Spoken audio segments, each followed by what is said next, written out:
তো বন্ধুরা জানিয়ে দেবো এই মুহূর্তের আবহাওয়ার কিছু গুরুত্বপূর্ণ আপডেট, পাশাপাশি নজর রাখবো যে ঘূর্ণিঝড়টা এসেছে সেই ঘূর্ণিঝড়টার দিকেও, এবং আলিপুর আবহাওয়া দপ্তরের পক্ষ থেকে যে সমস্ত রিপোর্ট গুলো দেওয়া হয়েছে সেই সমস্ত রিপোর্ট গুলোর দিকেও। তাই সম্পূর্ণ ভিডিওটা দেখতে থাকুন এবং অতি অবশ্যই কমেন্ট করে জানিয়ে দিন আপনি কোন এলাকা থেকে ভিডিওটি দেখছেন। তো ঘূর্ণিঝড় কিন্তু আসার সম্ভাবনা রয়েছে, সেদিকে আমরা আপডেট রাখার চেষ্টা করবো, সবসময় পুরোটাই রাখবো। তো প্রথমে একটু তাকিয়ে নিই আকাশের মেঘের দিকে যদি তাকাই, তাতে করে দেখা যাচ্ছে পশ্চিমবঙ্গের আকাশ, বাংলাদেশের আকাশ, ত্রিপুরার আকাশ একেবারে পুরো মেঘে ঢাকা রয়েছে, এবং বেশ কিছু এলাকায় কিন্তু দেখা যাচ্ছে ঘন কালো মেঘ রয়েছে। বৃষ্টি হওয়ার সম্ভাবনার দিকে যদি আমরা তাকাই যে কোথায় কিরকম বৃষ্টি হওয়ার সম্ভাবনা রয়েছে, তাতে করে যখন দেখা যাচ্ছে যেটা মেঘ মেঘ হয়েই কেটে যাবে, বৃষ্টি যে মারাত্মক আকারে হবে এমনটা কিন্তু না। তবে কিছু কিছু এলাকাতে যেমন ঢাকা, কুমিল্লা, এই সমস্ত এলাকার দিক থেকে মতিরহাট, বরিশাল, ফরিদগঞ্জ, কাপাসিয়া, পাশাপাশি ত্রিপুরার কিছু এলাকাতে, এছাড়াও কিন্তু পশ্চিম মেদিনীপুরের খড়গপুরের দিক থেকে, ঝাড়গ্রামের চাকুলিয়া, গোপীবল্লভপুর এই সমস্ত এলাকার দিক থেকে সন্ধ্যের দিকে বৃষ্টি হওয়ার সম্ভাবনা রয়েছে।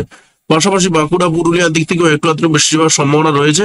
বাকি অন্যান্য এলাকায় হলেও কিন্তু হালকা ছিটেফোঁটা বৃষ্টিপাত হবে, যেমন জয়নগরের দিক থেকে হালকা ছিটেফোঁটা একটু আধটু বৃষ্টিপাত রয়েছে, তমলুকের দিকে একটু ছিটেফোঁটা বৃষ্টিপাত রয়েছে। তবে বৃষ্টিপাতের পরিমাণটা কিন্তু খুবই কম, একেবারে সামান্য পরিমাণে বৃষ্টি। তো একটু এগিয়ে যাবো এবং দেখবো যে আর কি সম্ভাবনা রয়েছে। দেখুন, একটু এগিয়ে গেলাম, দেখা গেল যেটা রাত্রি 10টার দিক করে সিলেটের দিকে ব্যাপক পরিমাণে বৃষ্টি হবে, ময়মনসিংহের দিক থেকে ব্যাপক পরিমাণে বৃষ্টিপাত হবে। আর এছাড়াও কিন্তু আমরা পাচ্ছি যেটা মালদার দু একটা জায়গাতে, বালুরঘাটের দিক থেকে একটু আধটু বৃষ্টিপাত হওয়ার সম্ভাবনা রয়েছে। এছাড়াও আলিপুরদুয়ারের দিক থেকে বৃষ্টিপাত হওয়ার সম্ভাবনা, আলিপুরদুয়ার বলবো না, কোচবিহারের দিক থেকে বৃষ্টিপাত হওয়ার সম্ভাবনা রয়েছে রাত্রি 10টার দিক করে।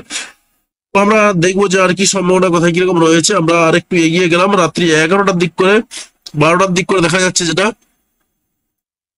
মুর্শিদাবাদের দিক থেকে এবং বীরভূমের সাইডে, মুর্শিদাবাদের দু একটা জায়গাতে যদিও বা, বীরভূমের বেশিরভাগ জায়গাতেই বৃষ্টিপাতের সম্ভাবনা রয়েছে। পাশাপাশি বাঁকুড়ার দু একটা জায়গাতে হালকা ফুলকা বৃষ্টিপাত একটু আধটু সম্ভাবনা রয়েছে। এছাড়া সম্ভাবনা রয়েছে উত্তর দিনাজপুরের দিক থেকে, গোটা রংপুর জুড়ে বৃষ্টিপাতের সম্ভাবনা রয়েছে, গোটা কোচবিহার, আলিপুরদুয়ারেও হালকা ফুলকা বৃষ্টিপাতের সম্ভাবনা রয়েছে। কোচবিহারের শীতলকুচি, দিনহাটা এই সমস্ত এলাকাতে ব্যাপক পরিমাণে বৃষ্টিপাতের সম্ভাবনা রয়েছে, কোচবিহার টাউনেও ব্যাপক পরিমাণে বৃষ্টিপাতের সম্ভাবনা রয়েছে। এছাড়াও কিন্তু দেখতে পাচ্ছি আমরা গোটা রংপুর জুড়ে বৃষ্টিপাত রয়েছে, পাশাপাশি গোটা ময়মনসিংহ, গোটা সিলেট জুড়ে ব্যাপক পরিমাণে বৃষ্টিপাতের সম্ভাবনা কিন্তু রয়েছে রাত্রি 11টা 12টার দিক করে। আমরা দেখবো যে আর কি সম্ভাবনা রয়েছে। আর একটু এগিয়ে গেলাম এবং দেখলাম যেটা যে রাত্রিবেলার দিকেও, রাত্রিবেলার মধ্যে সারাটা রাত জুড়েই কিন্তু মালদা এবং দুই দিনাজপুরের দিক থেকে বৃষ্টিপাতের সম্ভাবনা রয়েছে। গোটা মালদা তো বললাম, তার সঙ্গে সঙ্গে ময়মনসিংহ, সিলেট, ময়মনসিংহের দিক থেকে সিলেটের দিকে একটু কমে যাবে, ময়মনসিংহ, ঢাকা, রাজশাহী, রংপুর এই সমস্ত এলাকার দিক থেকে বৃষ্টিপাতের সম্ভাবনা রয়েছে। পাশাপাশি আমরা পাচ্ছি যেটা শান্তিপুর, চাকদা, পান্ডুয়া এই সমস্ত এলাকার দিক থেকে বৃষ্টিপাতের সম্ভাবনা রয়েছে। পাশাপাশি বিষ্ণুপুর, কদ্দুরপুর, গোয়ালতোড়, খাদরা, অর্থাৎ গোটা বাঁকুড়ার সাইডে এবং পুরুলিয়ার দিকে হালকা ফুলকা বৃষ্টিপাতের সম্ভাবনা দেখতে পাওয়া যাচ্ছে। এছাড়াও বৃষ্টিপাত রয়েছে মতিরহাট, ফরিদগঞ্জ, সেনবার্গ, এই মাদারীপুর এই সমস্ত এলাকার দিক থেকে বৃষ্টিপাতের সম্ভাবনা কিন্তু রয়েছে। আলিপুরদুয়ার, কোচবিহারের দিক থেকে হালকা ফুলকা একটু আধটু বৃষ্টিপাত হবে দেখা যাচ্ছে। আমরা আর একটু এগিয়ে গেলাম এবং দেখলাম যেটা যে বৃষ্টিপাতের সম্ভাবনা কিন্তু টুকটাক রয়েছে, এবং ভোর 6টা পর্যন্ত বেশ কিছু এলাকায় বৃষ্টিপাত চলবে, এবং ভোর 6টার দিক করে দেখা যাচ্ছে এটা কৃষ্ণনগর, চাবড়া, মোড়াগাছা, বগুলা, শান্তিপুর, মেমারি এই সমস্ত এলাকার দিক থেকে বৃষ্টিপাতের সম্ভাবনা রয়েছে। পাশাপাশি আমরা গোটা মেহেরপুর জুড়ে বৃষ্টিপাত পাচ্ছি, গোটা ময়মনসিংহ, ঢাকা জুড়ে এবং গোটা কুমিল্লা এই সমস্ত এলাকার দিক থেকে, বরিশালের দিক থেকে বৃষ্টিপাতের সম্ভাবনা রয়েছে। এছাড়াও উত্তরের দিকেও সকালের দিকে একটু একটু বৃষ্টিপাত হবে, তবে উত্তরের দিকে সকালে বৃষ্টিপাত একটু কমে যাবে। এবারে যখন রাত্রি এবং সকাল 10টার দিকে প্রবেশ করলাম, সকাল 10টার দিক করে বৃষ্টিপাতের সম্ভাবনা রয়েছে বেশ কিছু এলাকাতে, তার মধ্যে রয়েছে হলদিয়া, বাজপুর, ভগবানপুর এই সমস্ত এলাকাতে ভালো মাত্রায় বৃষ্টিপাতের সম্ভাবনা রয়েছে। এছাড়াও দেখা যাচ্ছে যেটা পূর্ব মেদিনীপুর এবং পশ্চিম মেদিনীপুরের বেশ কিছু অংশে বৃষ্টিপাত হওয়ার সম্ভাবনা রয়েছে, যেমন বেলদার দিক থেকে, দাদনের দিক থেকে, জলেশ্বর, বাটাগাঁও, মোহনপুর, এগরা এই সমস্ত এলাকাতে কিন্তু বৃষ্টিপাত হবে। এছাড়াও গোটা পূর্ব মেদিনীপুর এবং পশ্চিম মেদিনীপুর জুড়ে সকাল 10টার দিক করে বৃষ্টিপাতের সম্ভাবনা রয়েছে। পাশাপাশি আমরা পাচ্ছি যেটা কলকাতা সহ দক্ষিণবঙ্গের বেশ কিছু এলাকায় ছিটেফোঁটা বৃষ্টিপাতের সম্ভাবনা রয়েছে। তো আমরা আরেকটু এগিয়ে যাবো এবং দেখবো যে আর কি সম্ভাবনা তৈরি হচ্ছে।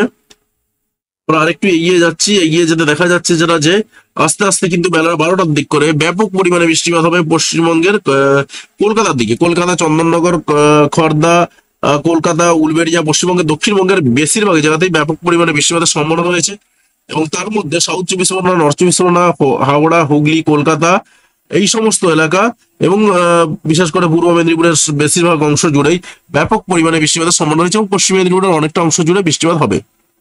এবং বেলা 12টার দিক করে কলকাতায় কিন্তু ব্যাপক পরিমাণে বৃষ্টিপাত হবে। এবং গোটা পশ্চিমবঙ্গের, উত্তরবঙ্গ, দক্ষিণবঙ্গ জুড়েই কিন্তু 12টা থেকে বৃষ্টি চলতে থাকবে এবং একেবারে সন্ধ্যে 6টা পর্যন্ত দেখা গেল যেটা বৃষ্টিপাত কিন্তু চলতে থাকবে। এবং শুধু পশ্চিমবঙ্গ নয়, পশ্চিমবঙ্গের পাশাপাশি বাংলাদেশেও বৃষ্টিপাত রয়েছে। রাত্রি 10টার দিক করে আবারও দেখা যাচ্ছে যে উত্তরবঙ্গের দিকে ব্যাপক পরিমাণে বৃষ্টিপাত, অর্থাৎ মালদা, 2 দিনাজপুরের দিক থেকে বৃষ্টিপাত রয়েছে। পাশাপাশি গোটা রংপুর জুড়ে, গোটা ময়মনসিংহ জুড়ে কিন্তু ব্যাপক পরিমাণে বৃষ্টিপাত রয়েছে।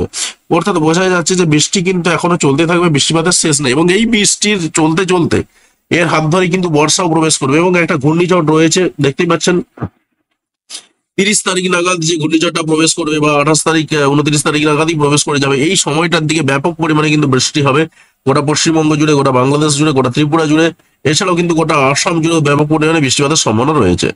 এবং এর সাথে সাথেই বর্ষা অনেক ঢুকে যাওয়ার একটা সম্ভাবনা তৈরি হচ্ছে, যদিও বা হয়তো একটু দেরি লাগবে। তবে নিম্নচাপের প্রভাব কিন্তু ভালো মাত্রায় থাকবে। স্বাভাবিকভাবে বোঝা যাচ্ছে যে গরমের যে ব্যাপক প্রভাব, সেই গরমের প্রভাবটা কিন্তু অতটা থাকবে না। আর ঝোড়ো হাওয়া যদি দেখি আমরা, টুকটাক ঝোড়ো হাওয়া কিন্তু রয়েছে। আমরা ডাইরেক্ট চলে যাচ্ছি নিম্নচাপের দিকে। নিম্নচাপে কি সম্ভাবনা রয়েছে বা ঘূর্ণিঝড়ের কি সম্ভাবনা রয়েছে দেখা যাচ্ছে, যেটা মোটামুটি ভাবে 30 তারিখ বা 28 তারিখ নাগাদ তিনকোনা আইল্যান্ড দিয়ে প্রবেশ করে যেতে পারে দেখা যাচ্ছে, সেরকমই সম্ভাবনা তৈরি হয়ে রয়েছে। আমরা দেখছি যেটা যে এখনো পর্যন্ত কিন্তু দেখা যাচ্ছে যেটা ঘূর্ণিঝড় হওয়ার সম্ভাবনাই রয়েছে। তো আমরা পাচ্ছি যেটা 30 তারিখ, 31 তারিখ, 1 তারিখ মোটামুটি ভাবে সম্ভাবনা রয়েছে এবং বেশ কয়েকটা দিন কিন্তু ঝোড়ো হাওয়া, বৃষ্টি সব রকমই চলবে। আমরা একটু আলিপুর আবহাওয়া দপ্তরের রিপোর্টের দিকে নজর রাখবো, কি বলছে আলিপুর আবহাওয়া দপ্তরের পক্ষ থেকে। সাউথ বেঙ্গল ওয়েদার ফোরকাস্ট প্রথমেই আসছি আমরা, উত্তর পশ্চিমবঙ্গে, দক্ষিণবঙ্গের রিপোর্টে আসছি।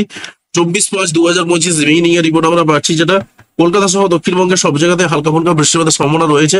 কালকে আজকের তুলনায় একটু বেশি বৃষ্টিপাত হবে বলা হচ্ছে, তারপরে আবারও পরশু দিন থেকে আর একটু বৃষ্টিটা কমে যাবে এবং কম বেশি সব জায়গাতে একই রকম অবস্থা। সতর্কতার দিকে যদি আমরা চলে যাই, কি বলছে সতর্কতা? সতর্কতা যেটা রয়েছে, আজ এবং কালকের জন্য 30 থেকে 40 কিলোমিটার বেগে ঝোড়ো হাওয়া রয়েছে এবং তার সঙ্গে বাজ টাচ পড়বে সেরকম রয়েছে। তবে ভারী বৃষ্টিপাতের সতর্কতা সেভাবে দেওয়া নেই। তবে কলকাতায় দেখলাম যেটা ভালো মাত্রায় বৃষ্টিপাত হবে, তবে সেটা ভারী বৃষ্টিপাতের পর্যায়ে পড়ছে না যদিও বা। তো দেখলাম, দেখা যাচ্ছে যে আজ এবং কাল ব্যাপক পরিমাণে বৃষ্টিপাতে, ব্যাপক পরিমাণে ঝোড়ো হওয়ার সম্ভাবনা কিন্তু রয়েছে, সেই সম্ভাবনাটাই বলা রয়েছে। এবং যারা সমুদ্রে মাছ ধরতে যান তাদেরকে কিন্তু এই মুহূর্তে সমুদ্রে যেতে নিষেধ করা হয়েছে। 28শে মে থেকে 30শে মে পর্যন্ত যেতে নিষেধ করা হয়েছে আপাতত। তারপর 28 এবং তার সঙ্গে 29 তারিখে মেটাও যুক্ত হতে পারে, যদিও বা আরো পরে পরে বাড়বে, শুধুমাত্র 29 তারিখ না, আরো বেশ কয়েকটা দিন বাড়বে। তো আমরা উত্তরবঙ্গের রিপোর্টের দিকে যদি একটু তাকাই, 24/5/2025 উত্তরবঙ্গে কিন্তু কিছু কিছু জায়গাতে বৃষ্টিপাতের সম্ভাবনা রয়েছে এবং আজকের তুলনায় কালকে একটু বেশি বেশি জায়গায় বৃষ্টিপাত হবে সেরকম বলা হচ্ছে। এবং কাল এবং পরশু দিনে আবার বৃষ্টিপাতটা একটু বাড়বে, তারপর আবার কমে যাবে।